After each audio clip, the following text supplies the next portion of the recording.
So you're in a depression and you can't find your way out? You've come to the right place.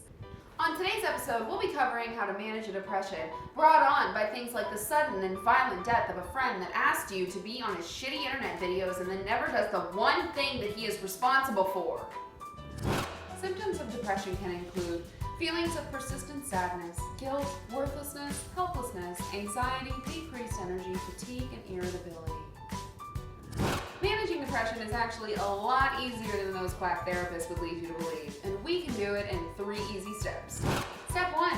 Stop being sad.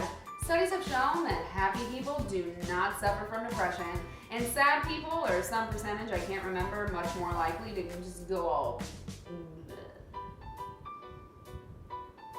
bleh. Step 2. Move your ass. If you're depressed, depressing the play button on this tutorial is probably the most exercise you've gotten all week. And that's bad. Exercise gives you endorphins, and endorphins make you happy. And happy people just don't get depressed.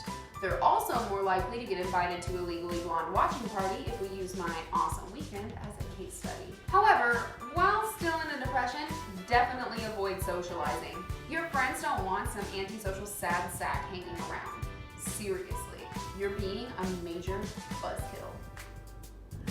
Step 3, don't think about how pointless everything is or how hopeless you feel. And definitely don't start a self-perpetuating cycle of shame, anger, and sadness that takes over your life and eventually renders you incapable of feeling anything but the crushing numbness of your empty existence.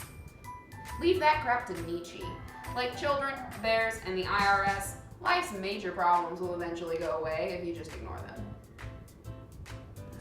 Complete those 3 steps and you'll be depression-free in no time. Now I know what you're thinking. This all sounds like a lot of work, and I'm tired and sad and hate myself, and what does it matter if I beat depression because nothing matters, and so why bother?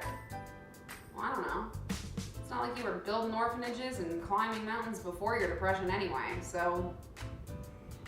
That about wraps it up for our guide on managing depression. If you want to comment on this guide or share the story of your own depression, tell it to someone else. That crap really bums me out.